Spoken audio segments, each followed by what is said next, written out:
Bismillahirrahmanirrahim. Assalamualaikum warahmatullahi wabarakatuh. Alhamdulillahi rabbil alamin. Wabihi nasta'in ala umuri dunya waddin. Wassalatu wassalamu ala ashrafil anbiya'i wal mursalin, Sayyidina wa habibina wa syafi'ina wa qurrati a'yunina wa maulana Muhammad. Allahumma salli wa sallim wa barik alaihi, amma ba'du. Fikih salat yang akan kita bahas dikhususkan pada pembahasan salat Jumat. Kenapa salat Jumat ini menjadi penting? Karena beberapa alasan. Yang pertama, semua agama itu ada hari rayanya, dan buat kita umat Nabi Muhammad SAW, hari raya mingguannya adalah hari Jumat, dan puncak ibadahnya adalah sholat Jumat itu sendiri. Yang kedua, sholat Jumat di dalam Al-Quranul Karim secara eksplisit disebutkan. A'udzubillahi minasyaitonirrajim. Ya ayyuhalladzina amanu idza nudiya lis-salati min yaumil jumu'ah. Wahai orang yang beriman, apabila dipanggil, diserukan kepada kamu untuk sholat pada hari Jumat, fas'au ila dzikrillah, segeralah kamu berjalan menuju zikrullah, yaitu sholat Jumat. Wa dzarul bai', dan tinggalkanlah jual beli. Hadirin jamaah sekalian, namun begitu sholat Jumat itu punya keunikan yang tidak dimiliki pada sholat-sholat yang lain. Yang pertama, sholat Jumat itu adalah sholat yang asalnya sholat zuhur. Kemudian dia disempurnakan dengan adanya 2 khutbah yang menjadi bagian utuh dari sholat itu. Sehingga tidak sah kalau sholat Jumat tidak ada khutbahnya. Cuma yang unik begini Pak, dikatakan sholat Jumat harus ada khutbahnya seandainya ada orang datang telat, nggak sempat dengerin khutbah, dia masuk ke masjid yang khatibnya udah selesai dari membacakan 2 khutbah. Pertanyaannya, apakah sah sholat Jumat orang itu? Dia nggak dengerin khutbah, memang belum datang, atau datang tapi tidur. Ya tidak dengerin lah, nggak tahu. Atau mungkin dengerin tapi nggak paham. Karena banyak Pak, orang Indonesia ini Pak, kalau haji umroh, itu kan sholat Jumatnya di Masjidil Haram, atau di Masjid Nabawi, atau di masjid-masjid sana lah. Nah itu Pak, dari awal sampai selesai itu kan ngomong Arab itu khatibnya, ya kan. Dan kita nggak ada yang paham. Artinya kita nggak dengerin juga sih pada akhirnya. Nah pertanyaannya adalah, kalau ada jamaah tidak ikut dengerin khutbah, atau dia tidur, atau dia belum datang dan sebagainya, apakah sholat Jumatnya itu sah? Nah jawabannya adalah bahwa sholat Jumatnya sah karena sholatnya cuman 2 rakaat, dengan syarat minimal dia ikut 1 saja rakaat dengan imam. Artinya dia bisa juga masbuk sebenarnya.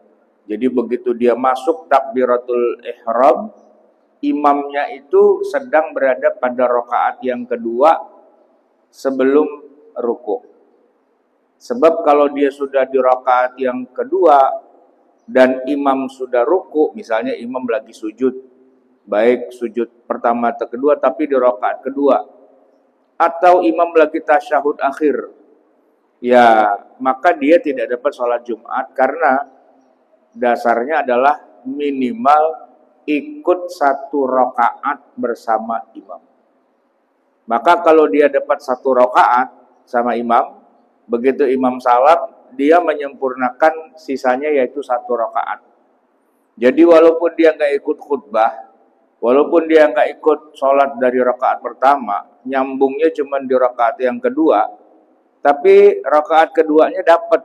Nah, maka dia sudah dapat salat Jumat itu. Begitu imam salam tinggal nerusin 1 rakaat lagi.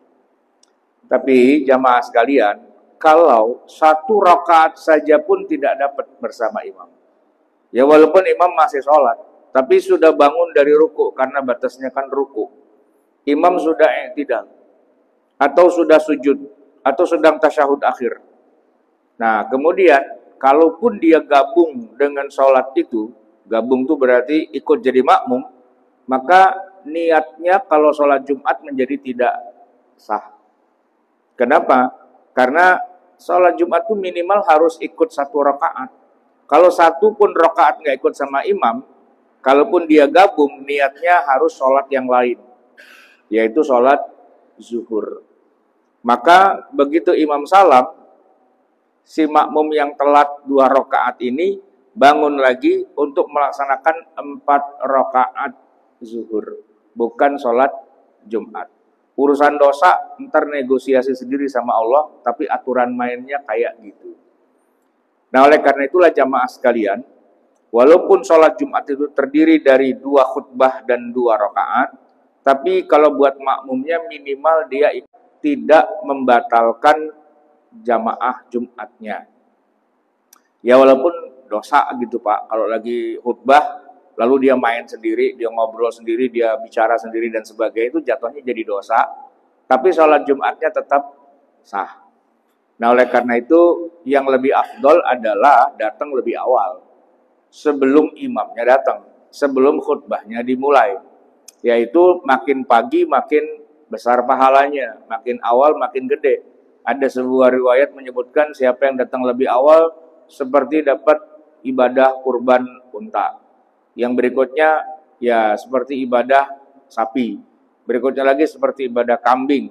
Berikutnya lagi seperti ibadah kurban ayam. Berikutnya lagi dapat telurnya doang. Yang paling akhir Pak, dapat telur cicak sebelah doang, keinjak lagi gitu. Nggak dapat pahala. Tapi kewajibannya tetap gugur kalau dia minimal ikut 1 rakaat bersama imam. Jamaah sekalian yang dirahmati Allah, perbedaan yang kedua, tadi yang pertama, sholat Jumat itu adalah sholat zuhur yang berubah, berkembang jadi sholat Jumat, dengan ketentuan ada 2 khutbahnya. Nah, yang kedua, jamaah sekalian, sholat Jumat itu adalah sholat yang mensyaratkan jumlah jamaahnya itu minimal 1 masjid lah gitu. Kalau angka pastinya disebut jamaah Jumat itu minimal 40 orang, di mana 40-40-nya adalah orang yang memang pada dasarnya wajib mengerjakan sholat Jumat. Maksudnya begini Pak, tidak sah sebuah sholat Jumat kalau jumlah jamaahnya cuma bertiga, berempat, berlima. Itu tidak sah. Maka orang yang berada pada satu kampung, tapi isi kampungnya cuma berlima Pak, seturuan doang. Nah, mereka gugur kewajiban sholat Jumatnya, sholat biasa aja, sholat zuhur aja, tidak wajib mengerjakan sholat Jumat. Kenapa? Karena syarat sahnya itu belum terpenuhi jumlah yang banyak. Dari mana angka 40 minimal? Nah, begini Pak. Angka 40 minimal itu sumbernya dari Rasulullah, dari Nabi Muhammad sallallahu alaihi wa alihi wasallam. Gini gambarannya. Nabi dan para sahabat itu setiap hari sholat 5 waktu. Dan boleh dibilang nggak pernah sholatnya itu sendirian. Selalunya mereka sholat berjamaah. Baik di Masjid Nabawi ataupun di masjid-masjid lain di kota Madinah. Nah, asal tahu aja, di kota Madinah di masa Nabi, masjid nggak cuma 1. Ada banyak. Setiap kelompok masyarakat, setiap suku, setiap bani di perkampungannya itu punya masjid lokal. Nah, untuk sholat 5 waktu, selain diselenggarakan di Masjid Nabawi, di masjid-masjid kampung itu juga mereka menjalankan sholat 5 waktu. Tidak harus semuanya ke Masjid Nabawi, kecuali sholat Jumat. Jadi, kalau khusus hari Jumat, untuk sholat Jumat tidak boleh ada jamaah Jumat di masjid-masjid tersebut. Semua harus kumpul di satu titik, di tengah, di pusat, yaitu di Masjid Nabawi. Nah, sehingga Bapak bisa perkirakan berapa jumlah jamaah sholat Jumat. Jangan dibilang bertiga boleh, berempat boleh. Enggak. Ini adalah kumpulan dari beberapa masjid. Kalau hari-hari biasa, taruhlah misalnya Masjid Nabawi yang paling banyak, sebutlah misalnya jamaahnya 200-300 orang misal kata. Nah, ditambah dengan masjid yang kedua, ketiga, keempat, kelima, keenam, ketujuh, kedelapan, sembilan, 10 dan seterusnya, maka jumlah jamaahnya bisa ribuan. Jumlah jamaahnya bisa ribuan. Seperti itulah sholat Jumat di masa Rasulullah. Sehingga tidak tepat kalau ada orang sholat jamaah Jumat bertiga, berempat. Nah, itu nggak bisa. Memang ada mazhab yang model kayak gitu Pak, di sono di Pakistan, di India, yaitu mazhab Hanafi, yang memaknai kata Jumat ya minimal 3 orang katanya gitu. Tapi kalau kita tanya, ada nggak contohnya dari masa Nabi, ada orang sholat Jumat tapi bertiga doang? Nggak ada. Lah terus lu ketemu kata-kata tiga dari mana? Cuman secara pendekatan bahasa doang. Artinya menurut mayoritas ulama, jumhurul ulama, tidak sah kalau sholat Jumat itu hanya bertiga karena nggak ada contohnya di masa Nabi. Seluruh ulama sepakat bahwa yang namanya sholat Jumat itu artinya Jumat itu sendiri artinya adalah gabungan dari kata jamaah. Jadi Jumat itu gabungan sholatnya sekian banyak masjid jadi satu. Nah itulah yang namanya sholat Jumat alias sholat gabungan. Maka sholat Jumat itu bukan sekedar sholat jamaah, tapi jamaah yang digabung dengan jamaah, digabung dengan jamaah, digabung dengan jamaah, sehingga menjadi kumpulannya jamaah. Nah, itu namanya Jumat. Nah, ketentuan ini kemudian masuk dalam kitab-kitab fikih, di mana para ulama sepakat mengatakan, bahkan lebih dari sekedar bukan minimal 40, kalau ada orang bikin sholat Jumat di luar dari masjid yang mengadakannya, maka yang masjid-masjid lain itu kalaupun dilaksanakan sholat Jumat menjadi tidak sah. Kenapa? Karena tidak ada contohnya di masa Nabi. Karena yang selalu terjadi setiap hari Jumat, semua masjid libur, semua masjid pray, nggak ada sholat Jumat. Sholat Jumat itu hanya ada di satu titik saja di kota Madinah. Dan tidak pernah ada sholat Jumat itu ada 2, 3, 4, 5 dan seterusnya. Nah maka dalam kitab-kitab fikih Pak, para ulama menulis bahwa di antara syarat sah sholat Jumat, tidak boleh ada Jumatan double. Tidak boleh ada 2 Jumatan di satu kota. Nah cuma problematikanya adalah begini. Pada saat zaman Nabi, satu kota Madinah cuma ada 1 Jumatan, itu logis dan masuk akal. Karena kota Madinah itu tidak terlalu besar. Kalau kita ukur di zaman sekarang, bahkan banyak orang mengatakan luasnya kota Madinah di masa Nabi itu hanya seluas Masjidil Nabawi sekarang ini aja. Komplek Masjid Nabawi itu, sekira itulah itulah kota Madinah di masa Nabi. Sehingga kalaulah misalnya dikumpulkan di satu titik, itu bisa. Nah hanya saja kalau kita lihat sekarang kota Madinah Pak, Madinah itu sudah sangat besar, puluhan kali dari ukuran Madinah di masa Nabi Muhammad. Bahkan kota lain saja, misalnya di zaman Nabi itu ada kota lain namanya Kuba, yang ada Masjid Kubanya. Itu kalau di masa Nabi, Masjid Kuba itu adanya di kota lain. Waktu Nabi hijrah mau ke Madinah, sempat nginep dulu di kota lain namanya kota Kuba. Sebelum Nabi akhirnya sampai ke Madinah. Tapi hari ini Pak, kita naik kendaraan 10 menit itu sampai ke kota Kuba. Deket banget. Ya kayak kita Jakarta Pak. Saya ini rumah saya di daerah Setiabudi, Kuningan. Dulu Pak, asal udah Cililitan kesonoan lagi, itu udah luar kota Pak. Pasar Minggu aja Pak, udah lewat kebun binatang Ragunan, itu udah bukan Jakarta, udah pelosok, udah daerah. Dan itu ada saksinya. Dulu luasnya DKI Jakarta itu nggak sampai sini-sini Pak, cuman sono aja. Ya, seingat saya Taman Mini juga bukan Jakarta zaman dulu ya.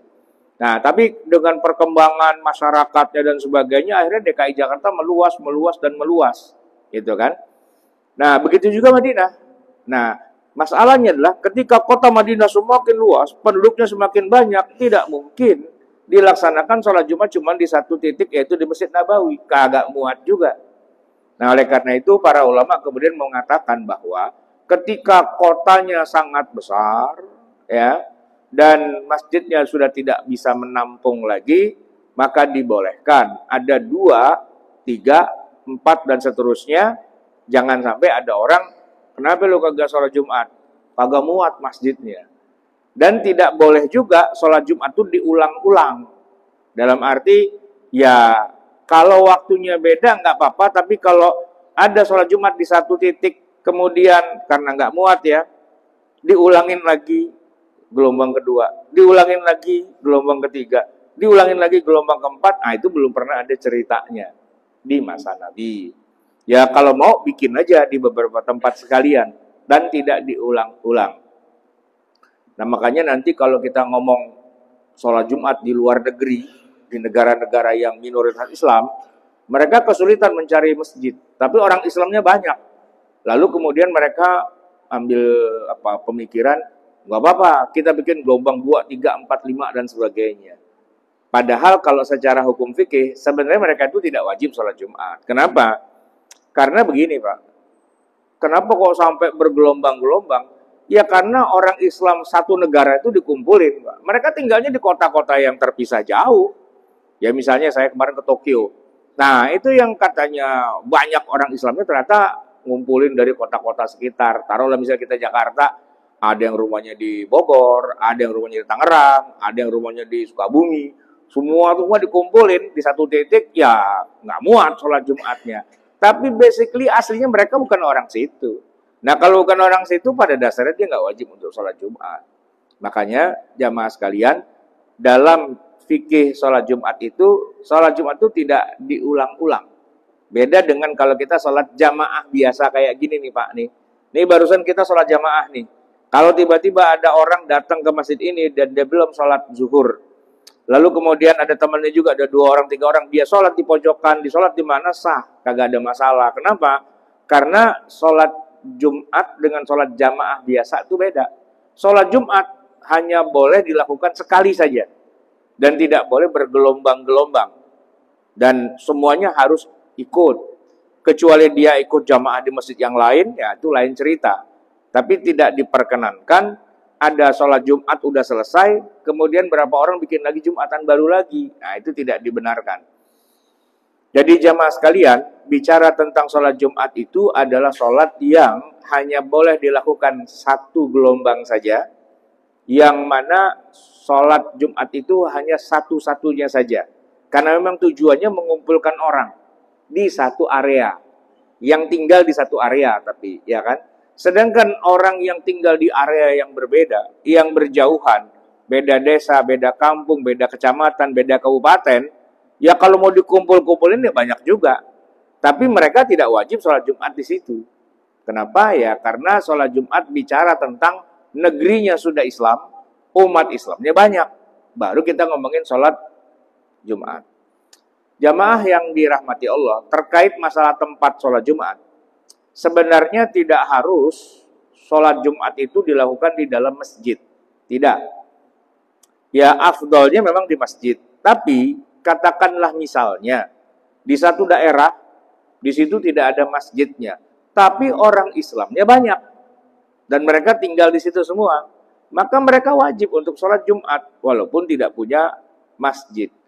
Nah oleh karena itu kalau kita perhatikan di masa Rasulullah, sholat Jumat pertama itu justru belum lagi dilakukan di dalam masjid. Masjid Nabawinya juga belum ada, tapi para sahabat yang tinggal di Madinah itu sudah dapat bocoran informasi, yaitu surat Al-Jumu'ah sudah turun dan sudah sampai kepada mereka tentang kewajiban melaksanakan sholat Jumat.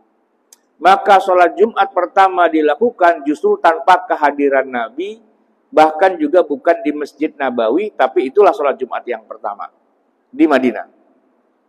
Nah para ulama kemudian menarik kesimpulan bahwa yang jadi intinya bukan masjidnya, tapi ada kumpulan masyarakat yang tinggal di tempat itu, dengan jumlah tadi minimal 40 orang, sudah wajiblah untuk melaksanakan sholat Jumat walaupun tempatnya belum ada masjidnya.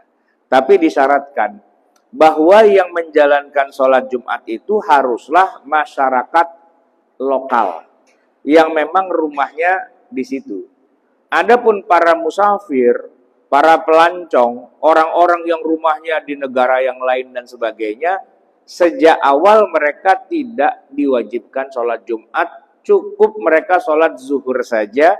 Kalaupun mau gabung silahkan, tapi jumlah yang gabung ini tidak bisa dijadikan sebagai dasar dari sahnya sholat Jumat. Maksudnya begini Pak, di satu kampung ada banyak orang yang berkewajiban sholat Jumat. Dan karena jumlah orangnya taruhlah ada 100 orang, maka 100 orang ini bikin Jumatan. Sholatlah mereka sholat Jumat. Nah, kebetulan ada rombongan KKN, ada rombongan wisata, ada rombongan apalah begitu ya, mampir di masjid itu. Mereka ikut sholat Jumat juga, boleh, silahkan. Dan dengan ikut sholat Jumat, maka mereka tidak lagi wajib mengerjakan sholat zuhur. Gitu.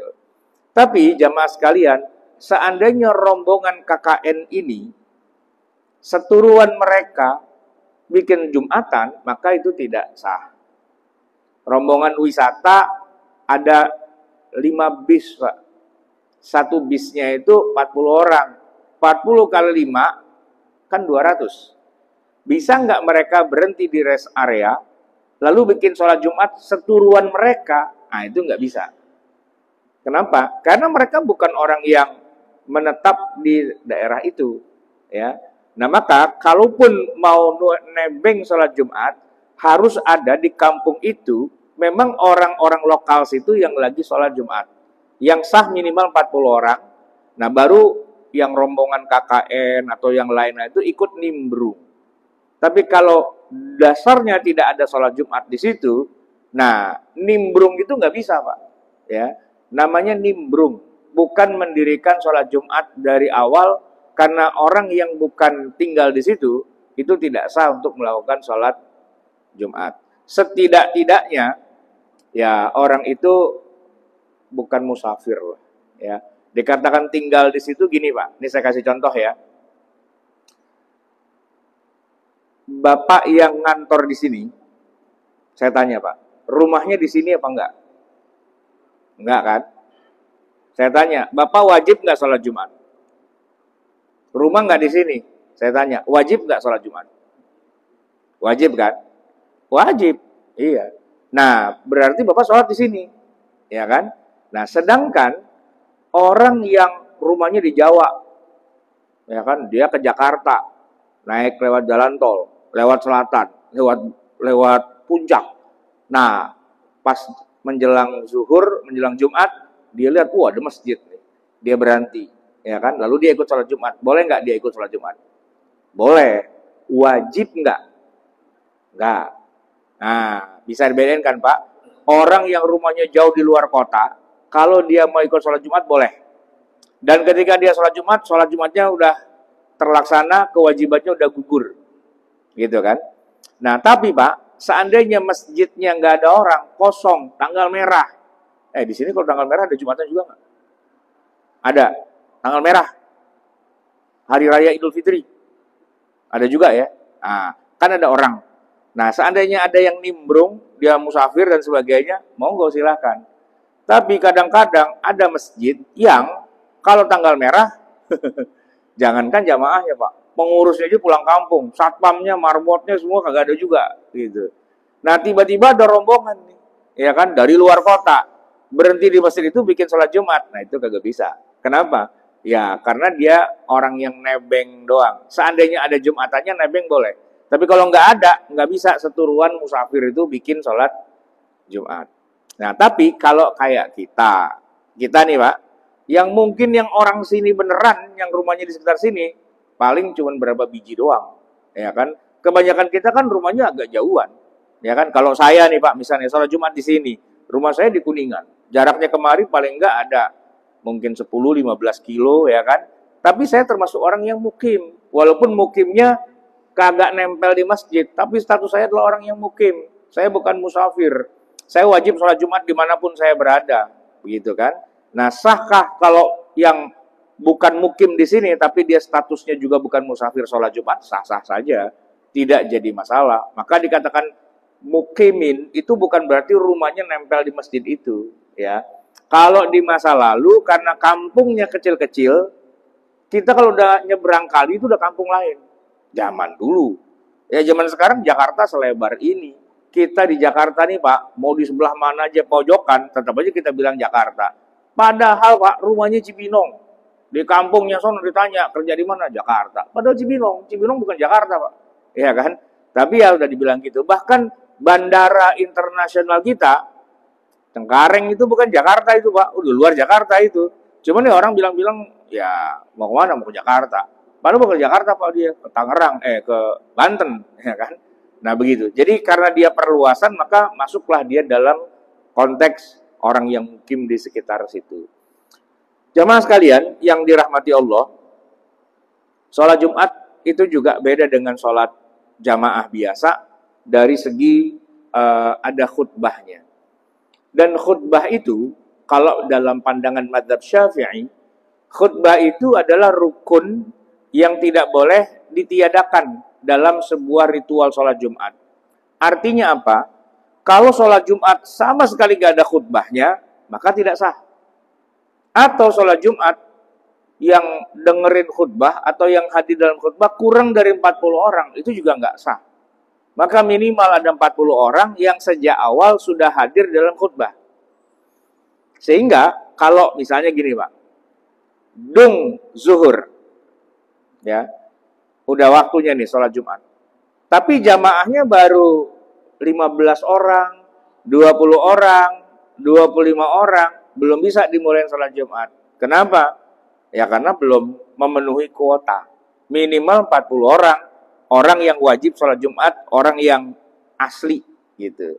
Wah, sebentar lagi ada rombongan dari luar kota mau ikut di sini, jumlahnya udah 40 orang lebih gitu kan. Ah, itu nggak sah juga. Karena yang 40 orang itu harus orang yang memang aslinya wajib sholat Jumat. Bukan orang yang kalau mau sholat Jumat boleh, kalau nggak apa-apa, bukan gitu. Orang yang aslinya wajib sholat Jumat. Nah, 40 orang tungguin.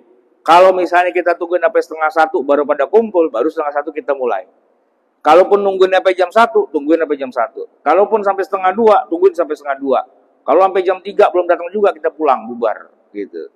Nah, jadi minimal harus ada 40 orang yang dari awal dengerin khutbah, hadir di situ.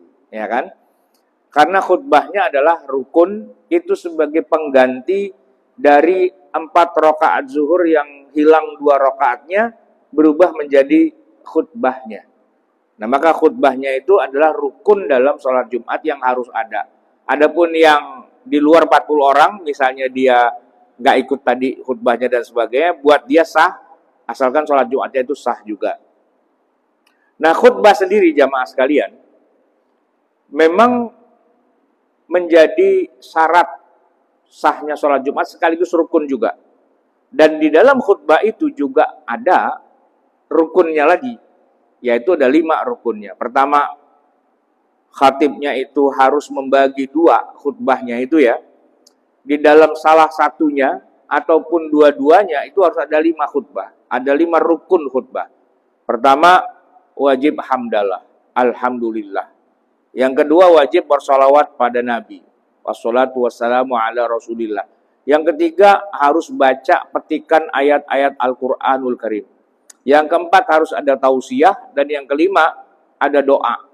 Mendoakan kaum muslimin. 5 itu Pak, bisa displit di beberapa di khutbah pertama, di beberapa khutbah kedua. Yang tanpa ada rukun-rukun itu, maka khutbahnya juga tidak sah. Tidak diterima oleh Allah Subhanahu wa Ta'ala. Maka jamaahnya berubah menjadi sholat zuhur. Itulah poin-poin penting dalam sholat Jumat. Sebelum saya akhiri, mungkin ada pertanyaan dari jamaah. Kita masih punya waktu 5 menit lagi. Ada pertanyaan, silakan Pak.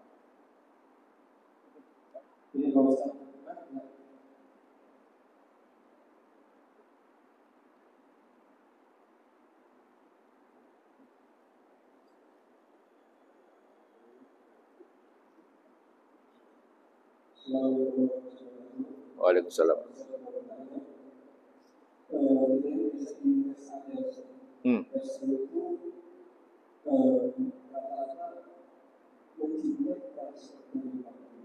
Ya.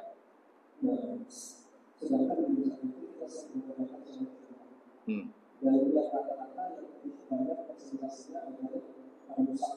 Betul. Ya.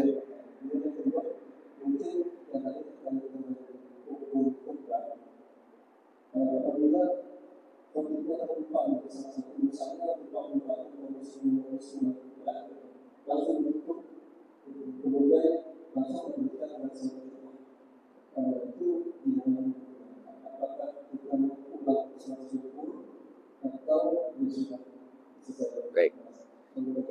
Ya, Waalaikumsalam warahmatullahi. Ini pertanyaan relate banget ya dengan jasa marga. Begini Pak, rest area itu kalau ada masjidnya, maka yang ditunjuk sebagai pengurus itu yang menentukan. Kita mau bikin Jumatan apa enggak? Nah, kalau mau bikin, berarti ada syaratnya. Ada enggak selain orang yang musafir yang pada lewat-lewat itu, ya, yang memang wajib sholat Jumat? Karena kalau musafir ya, tidak wajib sholat Jumat. Bisa jamak, qashar dan sebagainya. Oke. Tapi kalau yang bukan musafir, mungkin pegawai-pegawai di dalam rest area itu kan banyak. Ya kan? Apakah yang ngurus rumah makan, atau pom bensin, atau apapun lah gitu. Mereka bukan musafir, maka dia wajib sholat Jumat kan? Hitung, ada berapa orang? Kalau yakin pasti ada 40, kita tanya, komitmen nggak mau sholat Jumat? Oke, kalau emang komitmen, kita bikin sholat Jumat. Gitu. Nah, dengan dibikinnya sholat Jumat oleh pengurus masjid yang ada di rest area, maka musafir mau nebeng boleh. Musafir mau nebeng boleh. Karena memang ada imamnya, memang ada jamaahnya. Oke. Tapi kalau rest area yang kecil-kecil mungkin, musola gitu dan sebagainya, ya jumlahnya juga nggak memenuhi dan sebagainya, dari awal memang tidak menyelenggarakan sholat Jumat.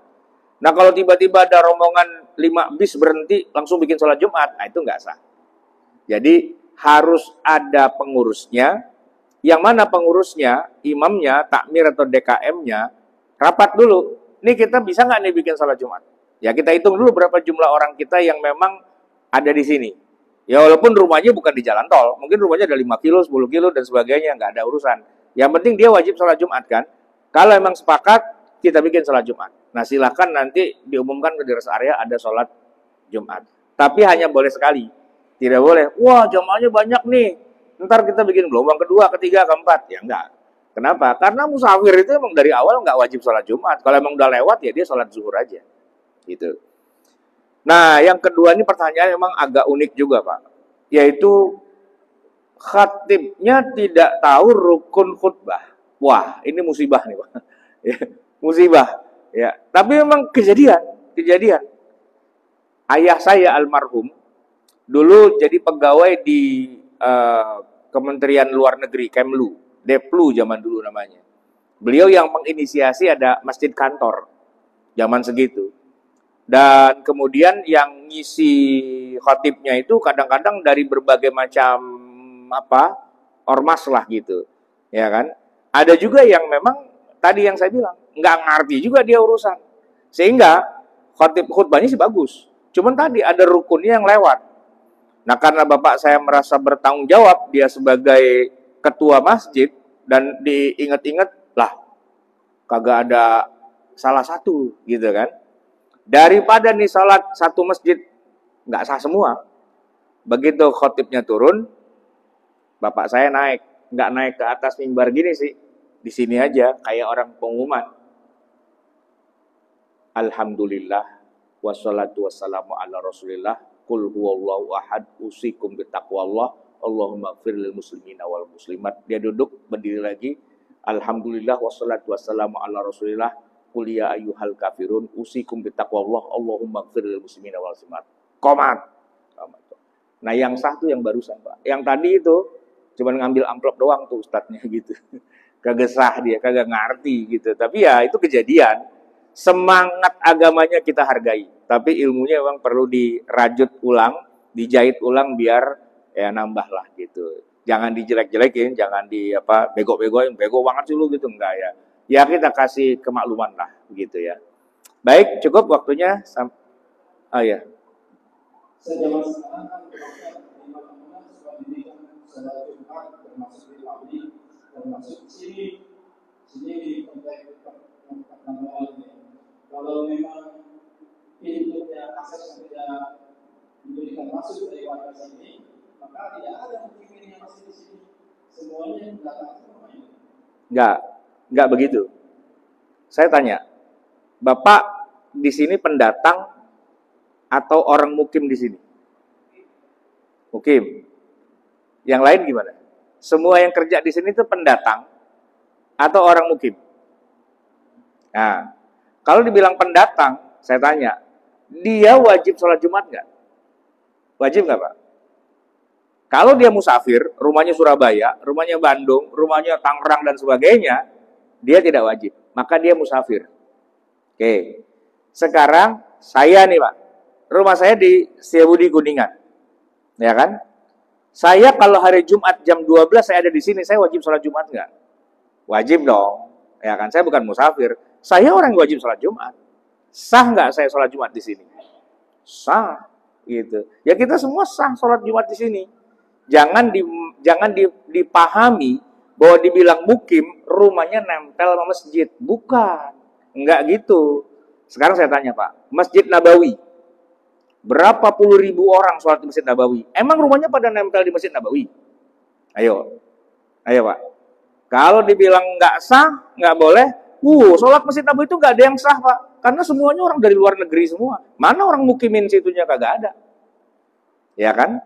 Nah, oleh karena itu, ya, kalaupun ada orang Madinah, penduduk Madinah, Pak, dia sholat Jumat di Masjid Nabawi, rumahnya nggak nempel sama masjid, Pak. Jaraknya 5 kilo, 10 kilo, 15 kilo dari Masjid Nabawi. Saya tanya, dia mukimin apa bukan? Iya, dia mukimin lah. Ya kan? Ada orang Indonesia jadi TKI, tinggal di kota Mekah. Saya tanya, emang rumahnya nempel sama Masjidil Haram? Kagak. Emang rumahnya di dalam Masjidil Haram? Ya enggak juga. Enggak mungkin. Pasti rumahnya di Sisa, rumahnya di Zahir, rumahnya di sono Aziziyah. Kan jauh, Pak. 5 kilo, 10 kilo. Ya kan? Nah, apakah orang yang rumahnya di Aziziyah, itu kita bilang bukan mukimin? Ya mukimin lah. Masa jadi nggak mukimin?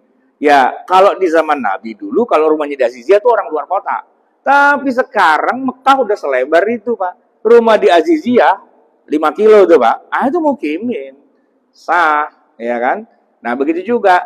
Bapak-bapak ini mukimin. Mukimin di Jakarta. Bukan mukimin nempel di masjid kita, bukan. Kalau zaman dulu, iya. Tahun 1970, saya nggak tahu nih, kantor ini udah ada belum? 70. Belum ada ya? Udah ada. 73 di sini. 78. Nah, mungkin yang kerja di sini ya rumahnya pada di sini-sini gitu kali ya. Nah, itu kalau satu kampung beda kampung itu udah orang lain. Masalahnya kan gini, Pak. Kiai kita baca kitab kuningnya itu di zaman di mana kampung-kampung itu masih terpisah-pisah. Jakarta belum jadi satu wilayah. Sehingga berpikirnya kalau ada masjid di sebuah kampung, maka yang dimaksud mukimin adalah yang ada di kampung itu. Orang yang ada kampung sebelah, terpisah sama jalan, terpisah sama kali, dianggap orang lain, bukan mukimin. Dulu, Pak, bisa dibilang begitu. Tapi sekarang, nggak bisa lah. Kita mengatakan orang yang rumahnya 5 kilo, 10 kilo, 15 kilo, kita bilang bukan mukimin, itu keliru dari awal. Kagak update gitu. Nah, ini yang problemnya di situ, Pak. Ya, karena contoh-contohnya ngambil contoh zaman dulu. Padahal realitanya, Jakartanya udah berubah. Madinah dan Mekah saja berubah kok. Gimana kita bilang, enggak harus kayak zaman dulu. Ya kalau zaman dulu, zaman Nabi, Madinah itu ya cuma seluas Masjidil Nabawi doang. Tapi sekarang Madinah beberapa kota dicaplok jadi satu. Maka semuanya yang tinggal di wilayah itu semua namanya mukimin. Gitu, Pak. Oke? Ada lagi? Cukup lah ya. Kita tutup sama-sama dengan doa. Bismillahirrahmanirrahim. Alhamdulillahirrabbilalamin. Hamda yuwafi ni'amahu wa yukafi'u mazidah. Ya Rabbana lakal hamdu wa lakal syukru kama yanbaghi li jalali wajhika wa li'azimi sultanik. Allahumma salli wa sallim wa barik ala Sayyidina Muhammad wa ala ali Sayyidina Muhammad. Rabbana zalamna anfusana wa illam taghfir lana wa tarhamna lanakunanna minal khasirin. Rabbana amanna bima anzalta wa taba'na ar-rasula faktubna ma'asy syahidin. Rabbana la tuzigh qulubana ba'da idh hadaitana wa hab lana min ladunka rahmah innaka antal wahhab. Rabbana atina fid dunya hasanah wa fil akhirati hasanah wa qina adzabannar. Sallallahu ala sayyidina Muhammadin wa ala alihi wa sallam. Subhana rabbika rabbil izzati amma yasifun wa salamun alal mursalin walhamdulillahi rabbil alamin. Assalamualaikum warahmatullahi wabarakatuh.